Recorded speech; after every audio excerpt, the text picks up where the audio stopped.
G'day amigos and welcome to the For Diego's Hot Topic. I'm Rodrigo Rodriguez and this is Carlos Alberto Diego. Manchester City were all in the news, Carlos, with their famous victory, the first league title in 44 years when they defeated Queen's Park Rangers in injury time, 3-2 to take out the English Premier League title on goal difference from Manchester United. Carlos, we know how much money they've spent. Roberto Mancini has got, the lovely grey locks and I'm, a bit better than me, a bit better shape than me. Is Manchester City, the blue side of Manchester, going to be a powerhouse in English Premier League football? It's crazy, isn't it, to even talk about that, Rodrigo, given that they were 90 seconds away from probably the biggest scarring, the biggest damage they could probably do to their brand in the 44 years. They've had a lot of embarrassment over that time. They've choked at different times. They've been a rabble at different times. They went all the way down to the old Division 2 with our very own Danny Tiato and Danny Allsop playing for them. But the idea that they will become powerhouses now is a real idea. They've got all the money in the world. Why not? But we know also that even with all the money in the world, which they've had in the last 3 or 4 years under the Sheikh ownership over there at Abu Dhabi, we know that that's no guarantee for success. But I think they're going to have to do a couple of things with a couple of the problem childs they have, with the Carlos Tevez as number one and Mario Balotelli.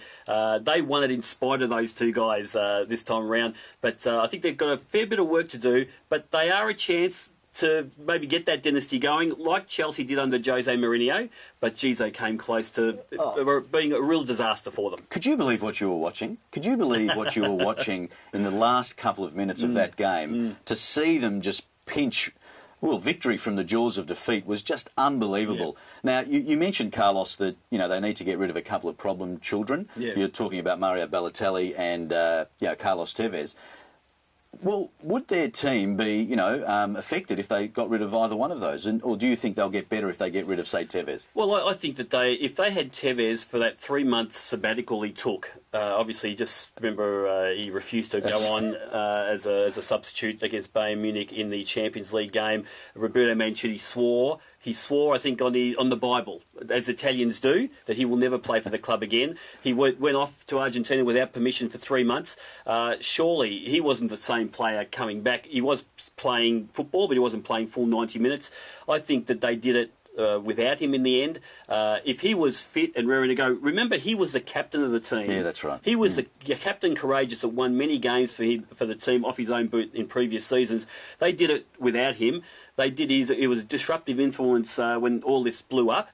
We saw on the weekend, even with the celebration, the way he courted controversy in the moment of celebration and adulation for Manchester City with the Rest in Peace Fergie placard he held. I mean, the guy's not a deep thinker, Rodrigo. No, that wasn't cool. Yeah, he's not a deep thinker, so I think he's the sort of bloke that they could probably do without. Man City are forcing a hard bargain here in that they want a fair price for him. They won't just get rid of him for anything, and that's the reason why he didn't go in the January transfer window. So I think get the right price for him, get rid of him. Mario Balotelli, I think they'll keep him because he's a bit younger. He can probably have one bloke who has brain explosions every now and again, but 2 blokes is too damaging for the side. I agree with you, and I actually also agree with you. I think this is the Manchester City summer.